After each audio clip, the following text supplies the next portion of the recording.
Welcome பிரபு. இன்னைக்கு இந்த video என்ன பார்க்க போறோம் அப்படின்னு பார்த்தீங்கன்னா, நான் போன வீட்லயே சொல்லியிருந்தேன். நம்ம சூப்பர் ஸ்டார் ரசிகர்களும், தளபதி ரசிகர்களும் சண்டை வந்து ரொம்ப நடந்துட்டு கையில அடிச்சுக்கல அவ்வளவுதான். அந்த அளவுக்கு மீம்ஸ் அவங்கள பத்தி இவங்கள பத்தி மீம்ஸ் போட்டுட்டு இருக்காங்க. இதுக்கு நடுவில் பார்த்தீங்கன்னா, நம்ம ரஜினி ரசிகர்களுக்கு ஒரு கோரிக்கை ஒன்று வைக்க போறாங்களாம். வச்சிருக்காங்களா வைக்க போறாங்களான்னு தெரியல. என்னன்னு பார்த்தீங்கன்னா, நம்ம சூப்பர் ஸ்டார் வந்து ஜனாதிபதி ஆகணும் அப்படின்னு வந்து கோரிக்கை வைக்க போறேன் அப்படின்னு சொல்றாங்க. உண்மையே ரொம்ப சந்தோஷமான விஷயம். அவர் ஜனாதிபதி ஆனா முதல்ல ஜனாதிபதினா என்ன அப்படின்றத நான் வந்து சொல்லிடுறேன். என்ன அப்படின்னா, ஜனாதிபதி அப்படின்னும் போது நம்ம நாட்டோட ஜனாதிபதி யாருன்னு தெரியுங்களா எல்லாருக்கும்? ஓகே. நம்ம திரௌபதி முர்மு இவங்க தான் நம்ம நாட்டோட ஜனாதிபதி. நாட்டோட ஜனாதிபதி அப்படின்னும் போது அவங்களுக்கு 5 அதிகாரம் இருக்குங்க. என்னன்னு தெரிஞ்சுங்க. ஃபர்ஸ்ட் வந்து நிர்வாக அதிகாரம், 2வது வந்து சட்ட அதிகாரம், 3வது வந்து நிதி அதிகாரம், 4வது வந்து பாதுகாப்பு அதிகாரம், 5வது வந்து மன்னிப்பு அதிகாரம். முதல்ல இந்த 5 அதிகாரம்னு சொன்னோம்ல, இந்த 5 அதிகாரத்துல முதல் அதிகாரம் வந்து நிர்வாக அதிகாரம். நிர்வாக அதிகாரம் என்னன்னு நான் சொல்லிடுறேன். நிர்வாக அதிகாரம் நம்ம நாட்டுல பிரதமர் இருக்காங்க மோடி, அவரை தேர்ந்தெடுக்க உரிமையே வந்து நம்ம திரௌபதி அம்மா அவங்களுக்கு தான் இருக்கு. 2வது வந்து மத்தியில ஆளுநர்கள்லாம் இருக்கு, அதாவது மத்தியில அமைச்சர்கள்லாம் இருக்காங்களே அவங்கள வந்து தேர்ந்தெடுக்க உரிமையும், மாநிலத்துல ஆளுநர்கள்லாம் இருக்காங்களே அவங்கள தேர்ந்தெடுக்க உரிமையும் வந்து நம்ம திரௌபதி அம்மா அவங்களுக்கு தான் இருக்கு. இதுதான் வந்து நிர்வாக அதிகாரம். 2வது வந்து சட்ட அதிகாரம். பாராளுமன்றத்துல சட்டங்களை நிறைவேற்றுறாங்களே அதுக்கு இவங்களோட கையெழுத்து ரொம்ப முக்கியங்க. அது மட்டும் இல்லாமல் பாராளுமன்றத்தை கூட்டுறதா இருந்தாலும் சரி, கலைக்கிறதா இருந்தாலும் சரி, இவங்க நினைச்சதாங்க முடியும். அதே மாதிரி பாராளுமன்றத்துல வந்து புதுசா சட்டம் வருதுல அதுக்கும் இவங்களோட கையெழுத்து ரொம்ப முக்கியங்க. 3வது பார்த்தீங்கன்னா நிதி அதிகாரம். நிதி அதிகாரம்னா என்ன அப்படின்னு பார்த்தீங்கன்னா, இப்போ பட்ஜெட்லாம் தாக்கல் பண்றாங்க, அதை வந்து நம்ம திரௌபதி கிட்ட சப்மிட் பண்ணிட்டு அவங்க ஓகே சொன்னா வந்து அங்க பட்ஜெட்டை வந்து தாக்கல் முடியும். அது மட்டும் இல்லாமல் நிதி மசோதா இருக்குல்ல அதுக்கு வந்து ஒப்புதல் கொடுக்கறதும் வந்து இவங்க கிட்ட தான் இருக்கு. 4வது வந்து பாதுகாப்பு அதிகாரம். அதாவது வந்து நம்ம இந்திய ராணுவம் இருக்குல்ல அதோட சூப்பர் கமாண்டோவா இருக்கட்டும், இல்ல இந்திய ராணுவத்தோட தலைவர்களா இருக்கட்டும், இவங்க தான் வந்து அவங்கள வந்து நியமிப்பாங்க. 5வது வந்து பாத்தீங்கன்னா தண்டனை அதிகாரம். தண்டனை அதிகாரம் என்ன அப்படின்னு பார்த்தீங்கன்னா, இப்போ ஒருத்தருக்கு வந்து மரண தண்டனை கொடுத்துட்டாங்க அப்படின்னா அந்த மரண தண்டனை வந்து மாத்துறதா இருந்தாலும் சரி, அந்த மரண தண்டனை குறைக்கிறதா இருந்தாலும் சரி, இவங்க நினைச்சா மட்டும்தான் அங்க முடியும். இந்த மாதிரி 5 அதிகாரம் வந்து இவங்க கையில இருக்குங்க. அவ்வளவு ஈஸியா வந்து சூப்பர் ஸ்டாரை வந்து நம்ம ஜனாதிபதி ஆகணும் அப்படின்ட்டாங்க. இல்ல நான் ஒண்ணு கேட்கிறேன், இத சூப்பர் ஸ்டார் ரசிகர்கள் தெரிஞ்சுதான் பேசுறீங்களா இல்ல தெரியாம பேசுறீங்களான்னு எனக்கு தெரியல.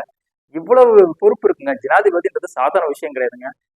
அதாவது வந்து யார் மேலேயோ உள்ள கோவத்தை வந்து அதை இப்படி வந்து காட்டுறீங்களா? உண்மையிலேயே உங்களுக்கு வந்து மனசாட்சி இருக்கா? அதாவது வந்து அப்ப வந்து கமல் ரசிகரை வந்து மட்டம் தட்டி அவங்கள ஓரம் கட்டிட்டீங்க. அதாவது ரஜினி ரசிகர்களை பொறுத்த வரைக்கும் ரஜினி சாருக்கு ஈக்குவலா வந்து யாருமே இருக்கக்கூடாது அப்படின்னு நினைக்கிறீங்க. அது ஒரு தப்பான விஷயங்க. வல்லவனுக்கு வல்லவன் வையகத்தில் உண்டு அப்படின்றது நான் சொல்லவே தேவையில்ல.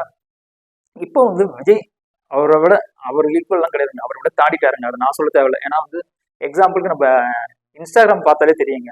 இன்ஸ்டாகிராம்ல ரஜினி சூப்பர் ஸ்டார் எத்தனை போஸ்ட் போட்டாரு, விஜய் தளபதி எத்தனை போஸ்ட் போட்டாரு தெரியும். யார் இப்போ ஃபாலோவர்ஸ் தமிழ்நாட்டுல வந்து யாரோட ஃபாலோவர்ஸ் அதிகமா இருக்காங்க அப்படின்னு அதை நம்ம இன்ஸ்டாகிராம் பார்த்தாலே நம்மளுக்கு தெரிய போகுதுங்க.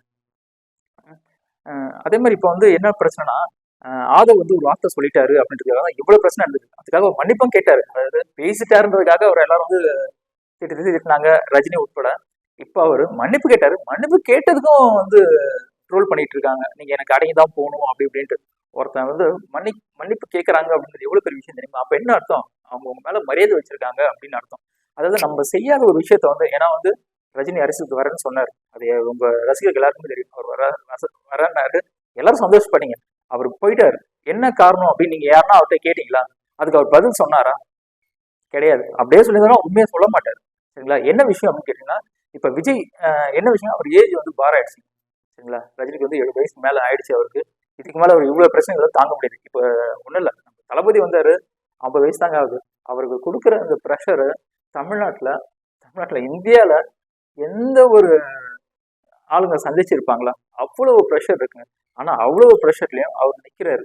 நம்ம சூப்பர் ஸ்டார் என்ன பண்ணணும்? சரி ஓகே, நம்ம பார்த்து வந்து நம்ம வளர்ந்தவங்க பையன் அப்படின்ட்டு அவர் சப்போர்ட் பண்ணோம். ஆனா அவரே வந்து இப்ப எதிர்க்கிறாருன்னும் போது ரொம்ப, அது நிறைய பேருக்கு அதாங்க மன வருத்தம். சூப்பர் ஸ்டார் தான் சப்போர்ட் பண்ணணும், அவரே இப்ப எதிர்க்கிறாரு அப்படின் போது ரொம்ப கஷ்டமா இருக்கு. அதனால வந்து ஜனாதிபதின்ற ஒரு பதவி வந்து ரொம்ப ஒரு ஈஸியா சொல்லிட்டாங்க ரஜினி ரசிகர்கள்லாம். அந்த பதவி நான் இவ்வளவு பெரிய விஷயம் அப்படியே நீங்க பண்ணணும் அப்படின்னா இந்த வருஷம் பண்ணவே முடியாது, அடுத்த வருஷம் தான் பண்ணேன். ஏன்னா அந்த அம்மாவுக்கு முடியறதுக்கு 4 வருஷம் தான் முடிஞ்சிருக்கு. ஐ திங்க் 2027 ஜூலைல தான் அந்த அம்மாவுக்கு முடியும் அப்படின்னு நினைக்கிறேன். அதே மாதிரி அவங்கள தேர்ந்தெடுக்கிறது வந்து மக்கள் தேர்ந்தெடுக்க முடியாதுங்க ஜனாதிபதியா. சரிங்களா? எம்எல்ஏவும் எம்பிஸும் தேர்ந்தெடுக்க முடியும். அதையும் ஃபர்ஸ்ட் தெரிஞ்சுக்கங்க. அதுக்கப்புறம் நீங்க கோரிக்கைலாம் வந்து வைங்க. பட் இதை பற்றி பேசணும் அப்படின்னு தோணுச்சு. இதை வந்து நான் சூப்பர் ஸ்டார் வந்து தப்பாலாம் சொல்லலைங்க. ஏன்னா அவருக்கு வயசு 75 ஆயிடுச்சுங்க. ஏன்னா இந்த வயசுல வந்து படம் நடிக்கிறது வந்து பெரிய விஷயம். அப்ப நம்பர் ஒன்னாக இருக்கிறது பெரிய விஷயங்க. இந்த வயசுல அவர் வந்து நம்பர் ஒன்னா இருக்கிறது உண்மையிலே வந்து ரொம்ப சந்தோஷமான விஷயம். அவருக்கு அரசியலுக்கு வர மாட்டாரு அப்படின்ட்டாரு. எதுக்கு அவரையே பிடிச்சி உட்கார வச்சுருக்கீங்க?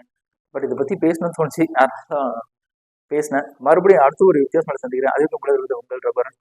Tata bye.